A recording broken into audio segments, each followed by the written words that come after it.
I'm currently working my second interval at this hotel. Every interval is 3 months, and during the time off, you have 2 weeks where you can decide to stay or quit. I haven't really thought about quitting since back when I first started. I honestly really enjoy working here. It has really opened up my life and allowed me to witness and experience a world few ever see. A world where we are aware of the shades. I didn't take a lot of time to think about quitting during my break. I was too excited about all the things I was learning by working here. I'm nearly to the end of my second 3 months, and something just happened that I'll definitely be keeping in mind when I have the chance to quit. A few nights ago, everything was going as normal, or at least as normal as it can get around here. I was sitting at the front desk talking to HylianFae's most recent persona, Chiara. Beautiful as always, she was petite and 5'3". She sported olive-toned skin and highlighted deep auburn hair. She smiled sweetly from behind the desk as I came back from helping a guest. "Hey Tyler, Mr. Smith needs you to do him a favor," she told me. Her bright blue eyes widened as she waited for my reply. "Sure thing, is he in the office?" I asked. She nodded at me and seemed to be trying to hide her amusement. I guess she knew what I had to do and found it funny, or she knew how confused I would be when I received the task.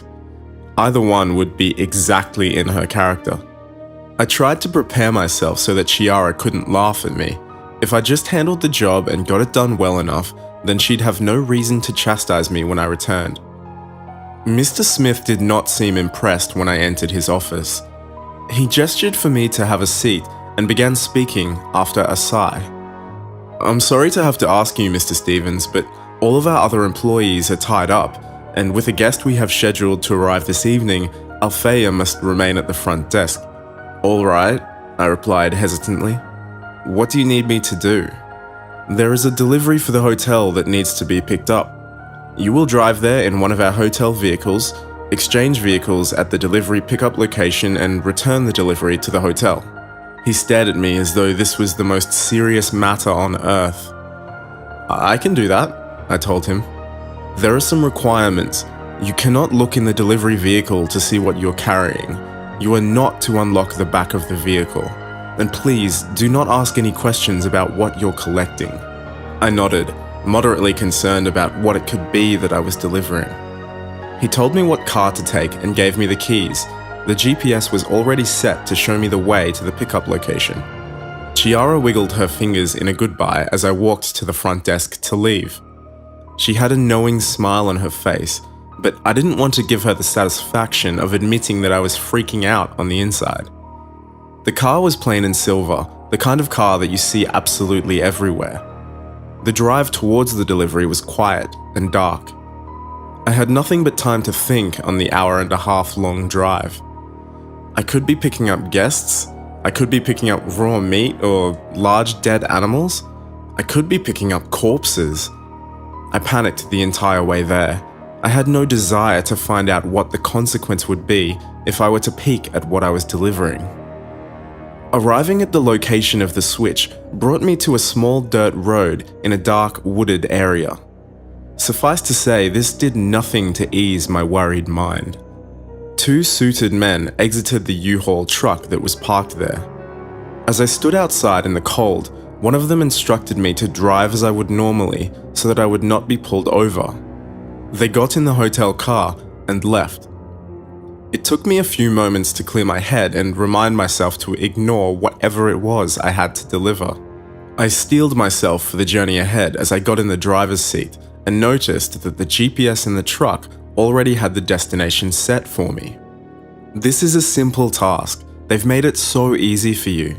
I let out a breath that I didn't realize I was holding as I started the truck and drove away. I tried to distract myself from the task at hand by listening to the radio, but no stations were coming in clearly. The voices, distorted by static, would somehow manage to slip their way into my already hotel-ravaged nightmares. The car was quiet, and according to the GPS, I was only about 15 minutes away from my destination. Unfortunately, that was when I started hearing noises coming from the back of the truck. banging, muffled shouts, and crying. A panicked thought crossed my mind. I'm delivering live people. I sped up. My delayed start must have messed up the schedule set for the passengers to sleep. I didn't know why they were being delivered, if they were human or shade, and I didn't want to know. I couldn't come up with any peaceful reason that I might be taking a shipment of people to the hotel. I knew that these people likely wouldn't enjoy their stays at the Good Shade. It was none of my business. I got back to the hotel at record speed, and Mr. Smith awaited me by where I was instructed to park. He asked some follow-up questions to be sure I hadn't tampered with the delivery, then sent me on my way. I was sure Chiara could tell I was freaked out when I sat behind the desk. I couldn't stop thinking about what I'd done. Am I a criminal now? Did I just commit human trafficking? Hey, Earth to Tyler, Chiara waved a hand in front of my face. I snapped out of my panicked state. Yeah, sorry. How was the drive? She asked with an eyebrow raised at me. It was okay, I replied vaguely, still trying to avoid her mocking me.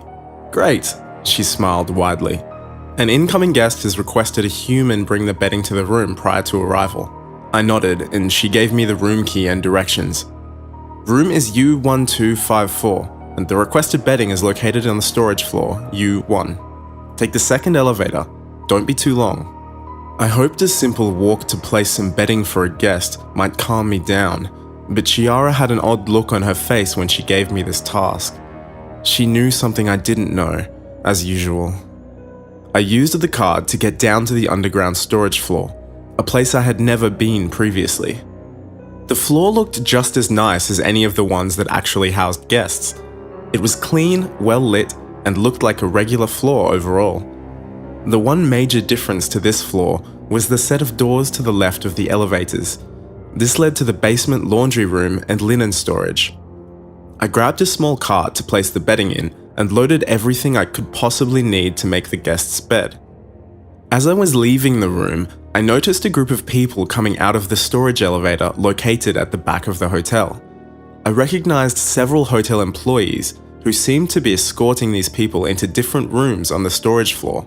I willed the elevator to get here faster and take me to the guest room. I didn't want to think about where those people came from. After I got back into the elevator and headed down to the guest room, things went smoothly. I got the bed made in record time, spent less than a minute on the storage floor to return the laundry cart, and made my way back to the front desk with confidence. Chiara looked exhausted. You okay? I asked her. She sighed. High maintenance guest tonight. We'll probably be giving a lot of requested room service tonight. I wasn't concerned about it at that point. It wasn't the first time a guest had requested a human to deliver their room service since I'd been working here. Requested service meant great tips for escorting a person, food, or items to a guest. It wouldn't be so bad. The night was fairly uneventful until we began receiving room service requests. Chiara had to provide escort for me to the room each time. It was hotel regulation. There were a few simple requests for drinks and such, but every so often there would be a request to bring up a friend. Each time the guest requested a friend, Chiara made a call and another employee would escort in a person. We would then take that person to the guest. This happened 3 or 4 times during the shift, and I became concerned when none of the people returned from the room. I couldn't imagine what this guest might want so many people for. The worst part was, I recognized those people as part of the group I had seen entering the hotel through the service elevator. The delivery was eating me up inside, and before the shift ended, I had to ask. Chiara and I were sitting at the front desk, waiting for another request. Did I deliver people to be eaten by guests? I blurted out into an otherwise quiet lobby. What? Alice laughed.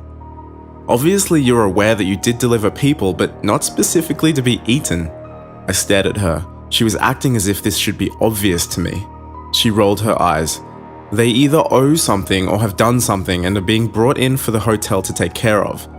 Or they were requested by a guest to be delivered for whatever purpose they wish. I had no idea how to respond to that. How does the hotel take care of the people who have done it wrong? Also, Whatever purpose does not rule out people being eaten. The rest of the shift kind of went by in a blur. I was exhausted from the continuous nightmares that working here afforded me. The stressful shift did nothing but add to my exhaustion, and I went by the last of it on autopilot. It's almost time for me to go to tonight's shift. I remember Chiara saying one thing while I was zoned out, one thing that stuck with me, one thing that might always remain true. You've been here for what feels like so long, yet you still hardly know anything about the good shade.